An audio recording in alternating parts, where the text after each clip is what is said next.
Today we're driving a brand new compact SUV from Tata, the Tata Nexon. We have with us a petrol Nexon and a diesel, and I'm going to tell you what both these SUVs can do.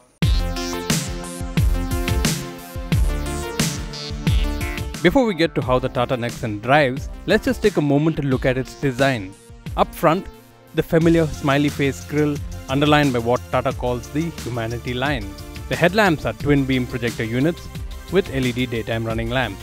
In profile, the Tata Nexon looks totally futuristic. That white ceramic plastic on the shoulder line separates the roof from the body. At the rear, the ceramic strip forms an X across the boot lid. The tail lamps too are LED units. Tata has thrown in some quirks like these tigresses on the rear glass. One small downside to this futuristic design though is that the view from the rear windscreen is restricted. Step into the Nexon and you'll be welcomed with spacious interiors done up in black and beige. The seats are well bolstered and comfortable. The dashboard is dominated by this large 6.5-inch infotainment screen. On the center console is a tambour door that hides cup holders and a large Jaguar-inspired knob for the three drive modes: City, Eco and Sport. Sport drive mode is activated.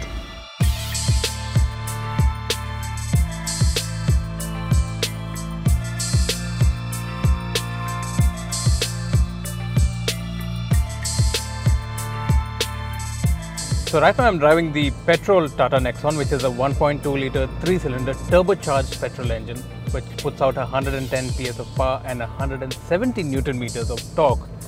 You can clearly feel that additional torque that's available in this engine because it also has three drive modes which we spoke about: City, Eco and Sport. Right now I'm in Sport mode, where you get the entire range of power available in this car. The petrol engine is quite refined and you don't hear noise in the cabin at normal speeds. So two things I really like about the Tata Nexon. One is the ride quality. Even over bad patches, you don't quite feel the bumps in the cabin, which is a good thing. Secondly, the steering feel. Not too light, not too heavy. It weighs up progressively with speed, and that again really adds to the driving experience. The Tata Nexon has 209mm of ground clearance, which is more than enough for bad roads. It also features 16-inch wheels that nicely fill up the wheel wells. So I'm now driving the diesel variant of the Tata Nexon, which is powered by a 1.5 litre 4-cylinder diesel engine that puts out 110 PS and 260 Newton meters of torque. Now just note that torque number. That really makes a difference. The way it pulls in any gear is effortless. Both the petrol and the diesel Nexon come with 6-speed manual transmissions. The only difference being that in the petrol Nexon, the first gear is a little shorter to make up for the lack of torque in that engine. But otherwise, this gearbox is a pretty nice slick shifting gearbox. The 6th gear is quite tall and ensures that the Nexon can cruise at pretty low RPM. On the diesel, that translated to good fuel efficiency of around 17 km to the litre during our drive. Petrol was around 10 km to the litre. Now, one thing you normally associate with SUVs is body roll. But I can tell you that in the Tata Nexon, even when you take turns pretty fast, you get very minimal body roll, which is a good thing. A quick look at the key features of the Tata Nexon. It comes with automatic climate control, a chill glove box with cup holders and umbrella holders in the doors, which can hold only small umbrellas. Keyless entry with a segment first wearable key and power folding mirrors are other highlights. 2 airbags and ABS are standard across the range.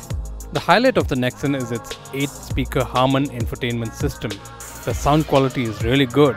It comes with Android Auto, so you can use your phone's navigation, voice commands, and it also has a useful reverse camera. But I found the system a little slow to respond at times. Now I'm 5 foot 8 inches tall and I have a fair amount of headroom and legroom in the Tata Nexon with the front seats adjusted to my height. The seats too are very comfortable and very soft. You really sink down into them. But I think this car would be comfortable for only 4 people because the middle passenger would have a little bit less legroom over here because of this hump and the intrusion of the AC vents in the rear. Of course, you do get separate blower controls for the rear passenger as well. The boot is electrically operated Boot space is 350 liters, which is about the same range as the Ford EcoSport offers. If you fold down the rear seats, you get 690 liters of space. Enough place to just chill back in the car. So that was the Tata Nexon for you. The 1.2 turbo petrol and the 1.5 diesel. Which of these two would I really like? How is the power? How is it to drive? Well, given everything that we've been through today, I think I would put my money on that one, the diesel.